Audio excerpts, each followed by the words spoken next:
Everyone agreed on one thing. The robbery had been planned to look ordinary. If you want the truth before it disappears, hit like and subscribe. The call reached Detective Captain Thomas Reed shortly before dawn, cutting through the last thin hours of sleep. A liquor distributor on the east edge of Riverton, Ohio, forced entry, payroll cash missing. No alarms triggered, no witnesses screaming for attention. The kind of crime that pretended it didn't want to be noticed. Reed arrived while fog still hugged the pavement like damp cloth. The building housing Silver Crest Spirits sat quiet and dull, its brick walls unremarkable, its windows dark.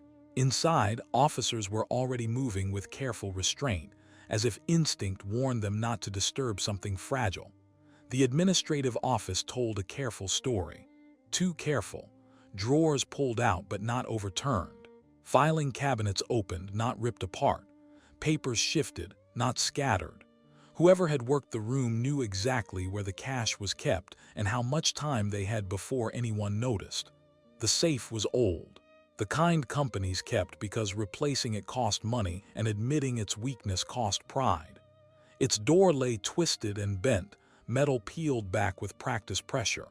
Missing from inside, $28,600 withdrawn from the bank late the previous afternoon for wages and vendor payments.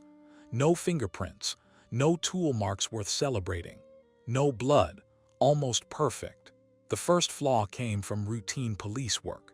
At 1:18 a.m., a patrol officer cruising the industrial strip noticed a dark sedan pulling away from the block. No bars. No residences. No legitimate reason to be there. The officer noted the license plate without thinking much of it. The car was found abandoned less than a mile away. Doors unlocked. Interior wiped down with methodical care, but inside lay the company's steel cash box forced open and empty. Wedged beneath the rear seat was a folding knife, its blade snapped clean off at the base. Initials carved into the handle. F.H. Frank Hale, 42, delivery driver for Silver Crest. A history that followed him like a bad smell, petty theft, a failed burglary charge years back. Nothing violent, but nothing forgettable either. The kind of man juries learned not to give the benefit of doubt. Reed interviewed him mid-morning. Frank sat stiff-backed, jaw tight, eyes fixed on nothing in particular. He denied the robbery, denied being near the office after hours, admitted the knife was his, claimed it had gone missing weeks earlier. He said he'd been home before midnight, said his wife would confirm it. The evidence kept piling up anyway. Inside the office trash bin, technicians found a single bottle cap. It matched a bottle kept in the manager's private cabinet. On its rim, smeared but unmistakable, was a partial fingerprint. Frank's. Reed laid it out calmly, explained how Frank's delivery route that night had run nearly 2 hours late, long enough to park beside the warehouse, long enough to let someone else out of the truck, someone who had a key to the internal office door. Someone like Daniel Lowe. Lowe was 26, a junior accounting clerk, quiet, reliable, missing since the night of the robbery, didn't return home, didn't show for work, no bank activity, no travel record. By the time Reed left the interview room, he knew the robbery wasn't the point. It was a setup. An hour later, the phone rang again. Frank Hale's wife had been found dead in their apartment, unconscious from a blow, then deliberately suffocated. Reed stood still after hanging up, staring at the wall. The theft was finished. The real case had just begun. By late morning, Riverton police stopped pretending this was still about money. The stolen cash mattered on paper, but inside the department the tone had shifted. A woman was dead, and someone had worked very hard to make sure the wrong man stayed at the center of the picture. Frank Hale sat in holding, untouched by time. No lawyer yet. No outbursts. He answered questions when asked and stared at the floor when they stopped. Detective Captain Thomas Reed studied him through reinforced glass and felt something familiar, not sympathy, not trust, but doubt. Frank wasn't fighting. That alone made Reed uneasy. Jean Hale's apartment told a different story than the liquor office. Where the break-in at Silver Crest Spirits had been neat and deliberate, Her home was violent chaos. Drawers ripped free, furniture shifted, shoes dumped from closets and left where they fell. Someone had been in a hurry. Someone had been angry. Detective Collins focused on the stereo system. The back panel had been removed carefully, screws set aside instead of dropped. Inside, there was empty space where nothing belonged. A hiding place, which meant Jean Hale had known something was hidden and someone else knew she knew. The medical examiner's report confirmed what Reed already suspected. Cause of death was manual suffocation. Pressure applied to mouth and nostrils. Fingertip bruising. A single heavy blow to the back of the head delivered first, enough to knock her unconscious. This wasn't panic, it was procedure. Reed reviewed Jean's last known movements. She'd left the city earlier that evening, taking a cab partway home before getting out several blocks early. No reason given. No explanation that made sense. She'd been looking for someone or avoiding someone. Then came the alibi shift. Jean had initially sworn Frank was home early the night of the robbery. Later, she corrected herself, said she'd exaggerated, said she thought the break-in happened closer to midnight. Witnesses corrected details all the time. They didn't usually do it on their own. Attention moved hard onto Daniel Lowe. Lowe's room on Ashford Street hadn't changed since the robbery. No packed bags, no missing clothes, no signs of flight. His wallet, ID, and savings were still there. If Lowe had run, he'd done it empty-handed or he hadn't run at all. A bartender's statement shifted things further. 2 nights before the break-in, Frank Hale and a younger man matching Lowe's description had been drinking together. Corner booth, quiet voices. Frank's delivery truck parked in full view outside the bar. Time, just after 6. That mattered. Frank had claimed mechanical trouble on his truck during that window. The department leaned into the contradiction. 2 men, shared planning. Internal access. The story practically wrote itself. Reed didn't like stories that easy. Lowe hadn't vanished immediately. He disappeared only after Jean Hale began asking questions, visiting places, talking to people who remembered faces and times. At 3:47 p.m., Reed got the call. Jean Hale had told someone she was coming back with proof. She hadn't said proof of what. Reed stood alone in the briefing room staring at the board. Frank Hale, Daniel Lowe, missing money, a dead woman. The case was narrowing too fast, and that usually meant the truth was somewhere else. The first real mistake happened quietly. It began with a witness no one had asked for. Late that afternoon, Detective Collins brought Reed a report pulled from a routine neighborhood canvass near Jean Hale's apartment complex. Most residents had heard nothing, seen nothing. Televisions on, radios humming, doors closed. Normal city noise swallowed everything, except one girl, 17, living on the 9th floor.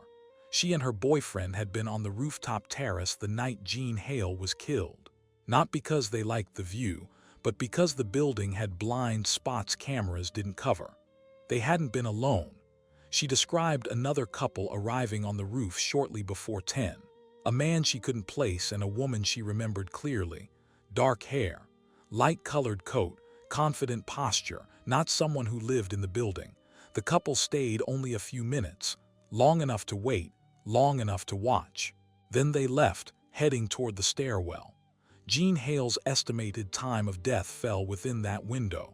The department reacted exactly how Reed expected. They went hunting for a woman. Detectives ran the description through recent stops, traffic citations, license plate hits. Within hours, one name kept surfacing on the whiteboard. Rebecca Lowell, Silvercrest Spirits, senior accounts supervisor. Blonde but hair could be dyed. Owned a sedan. Had access to financial records. Had been one of the few people Jean Hale had spoken to at the company while asking questions. It fit too neatly. Surveillance was set on Lowell without delay. 2 unmarked cars, one static, one mobile. They watched her leave work, drive home, stop at a grocery store, and return to her apartment. No panic, no strange detours, nothing. Meanwhile, Reed followed another line. Jean Hale's final hours didn't make sense. She had taken a taxi from downtown and gotten out several blocks early. The driver confirmed it, said she'd paid in cash, told him she wanted to walk the rest of the way. No argument, no fear in her voice. She'd chosen to be exposed. Reed traced her path backward. Not home, not work, not police. A billiards hall on the west side finally surfaced. The place belonged to Jean's uncle, a small-time operator with a long history and a short temper. He claimed Jean had come by earlier that evening, upset, asking about people who might have seen her husband the night before the robbery. He said she believed Frank had been with someone else, a woman. That assumption spread fast inside the department. A secret affair, jealous confrontation, domestic motive layered over theft. Reed didn't buy it. Affairs explained anger. They didn't explain methodical suffocation. While the department focused on Rebecca Lowell, Reed dug into Daniel Lowe's timeline again. Phone records, bank activity, badge access logs at Silver Crest. Lowe had stayed late at the office the day before the robbery, logged out after most staff had left. Access that night wasn't impossible, but something else bothered Reed. Lowe had no reason to kill Jean Hale. If he was involved in the theft, Jean asking questions endangered him, but running made more sense than murder, especially murder that drew attention back to the robbery. Unless Lowe wasn't running, unless Lowe was already dead. That thought arrived without proof, but once it did, Reed couldn't shake it. At 7:10 p.m., Collins called again. Rebecca Lowell had been seen entering a hair salon 2 months earlier and leaving with a receipt for a dark wig. Costume purchase, she'd claimed later. A party, nothing illegal, but the timing gnawed at Reed. Wigs weren't evidence, but they were preparation. Still, when Reed reviewed Lowell's movements the night of Jean Hale's death, something didn't line up. Credit card use, parking cameras, a gas station receipt timestamped 20 minutes too late. If Lowell had been on that rooftop, she would have had to be in 2 places at once. By nightfall, Reed stood alone in the briefing room again, staring at photos that refused to cooperate. Jean Hale, Frank Hale, Daniel Lowe, Rebecca Lowell. Everyone pointed at someone else. That was when Reed understood the shape of the trap. The woman on the roof mattered, but not because she was the killer. She was there to be seen, and someone else had made sure of that. The call came in just after sunrise. A county patrol unit had flagged something unusual outside Riverton's limits, past the last stretch of maintained road, where the city bled into wetlands and reclaimed land. A place locals avoided unless they knew it well. The report was vague. A disturbance. A shape where no shape should be. Reed knew before he hung up that this was Daniel Lowe. The site sat beyond an old service track, a half-finished access road abandoned years earlier when construction crews gave up on the ground beneath their feet. Marsh grass rose in thick walls. The earth looked solid until it wasn't. County officers waited at the edge, pale and quiet. They led Reed and Collins along a narrow footpath used by trappers and forestry crews. Every step had to be tested before weight followed. One mistake was enough to vanish. They found the body less than 30 yards off the path. Daniel Lowe lay half-submerged, clothes dark with water and mud, face angled upward as if frozen mid-question. No visible wounds beyond bruising. No blood. No sign of a struggle nearby. The medical examiner arrived within the hour. Manual suffocation. Identical pattern to Jean Hale. Pressure marks around the mouth and nose. Fingertip bruising. A blow to the back of the head delivered first. 2 victims, same method, same restraint. That ruled out panic, that ruled out impulse. Back at headquarters, the mood shifted again. Daniel Lowe was no longer a suspect. He was leverage. Someone had silenced him before he could speak, or because he already had. Reed ordered a full reevaluation of everything tied to Silver Crest Spirits. Not just people, processes, inventory, financial flow, who had access and when. The stereo at Jean Hale's apartment came back into focus. Technicians had initially logged it as damaged during the search. Now, under closer review, something stood out. The screws removed from the back panel weren't stripped. They weren't mixed. Each showed the same wear pattern: one tool, one hand. Reed compared the pattern to tools recovered from the original robbery evidence. The folding knife found in the abandoned car had more than a blade. One edge of the screwdriver tip built into the handle was worn down unevenly. It matched. The stereo hadn't been searched randomly. Something had been hidden inside it and removed before officers arrived the first time, which meant the killer had been inside Jean Hale's apartment before police, or during. That failure landed hard. Reed called an internal review without hesitation. He didn't care who it embarrassed. Someone had missed something that cost a woman her life. Then came the money. A quiet check on Frank Hale's financial history turned up an account outside the city, opened under a false employment claim nearly a year earlier.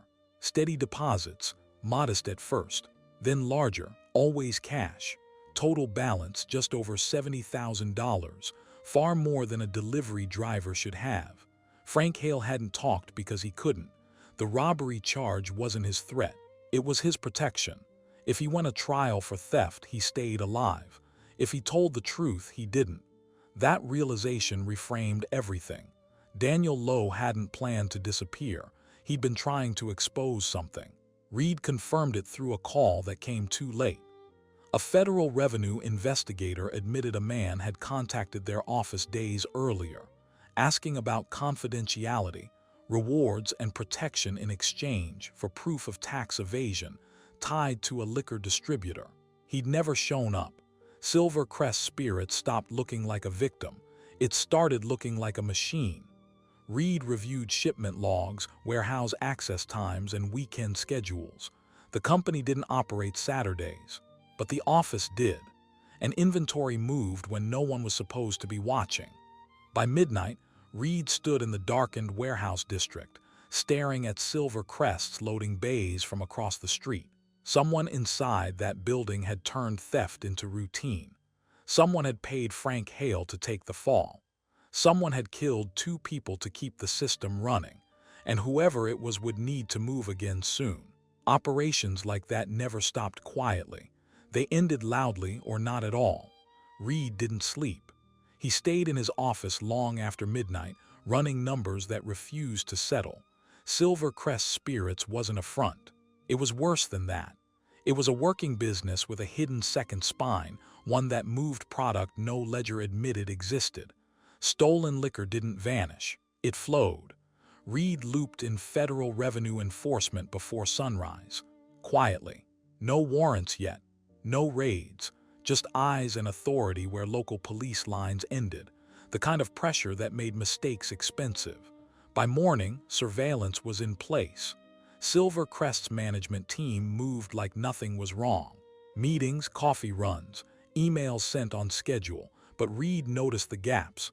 Conversations that stopped when certain people entered rooms, phones taken outside, cars parked where cameras didn't quite reach. The system was tightening. The first real confirmation came from inventory math. A revenue analyst broke it down cleanly. Based on legally purchased stock, Silvercrest couldn't have produced the volume of domestic product it had sold over the last year. Not even close. At least 1 out of every 3 bottles had come from somewhere else. That somewhere else was starting to point toward old thefts. A hijacked liquor shipment 3 years back, never recovered, driver cleared at the time. No solid leads. The driver's name surfaced again. Edward Lowell, current warehouse foreman at Silvercrest. Reed felt the click in his head when that detail locked into place. Lowell controlled movement inside the warehouse. He controlled schedules. He controlled what came in and what went out, and he had controlled Daniel Lowe's access. By noon, federal analysts confirmed something else. Silvercrest's exports were clean, carefully documented, inspected, refunded for tax properly. Domestic sales were where the numbers broke. That wasn't sloppy. That was design. Reed watched the building from a distance as afternoon slid toward evening. Then he saw it. A rental truck pulled into the rear lot. Not a Silvercrest vehicle. Unmarked. Temporary plates. Too early for a legitimate pickup. Too late for coincidence. Inside, movement picked up. Lights switched on in areas that should have been dark. One of the senior managers arrived unexpectedly. Another left and returned 20 minutes later. They were loading something. Reed coordinated with federal enforcement and county units. No sirens, no rush. Let them commit. At dusk, the truck rolled out. It didn't head for the highway. It went west, toward land no one developed because the ground wouldn't hold. Wetlands. Reed didn't need a map to know what that meant. The same place Daniel Lowe had been dumped. They followed at a distance. Roads narrowed. Pavement gave way to gravel. Gravel gave way to dirt tracks only locals used. The truck slowed near a collapsed access road. Headlights cut. Silence swallowed the area. Reed and the others moved on foot. They watched from cover as a winch line ran from the truck into tall marsh grass. One by one, large wooden casks emerged from the darkness, dragged from hiding and hauled onto the truck bed. Each cask held more profit than most people made in a year. When one of the men slipped, the ground took him.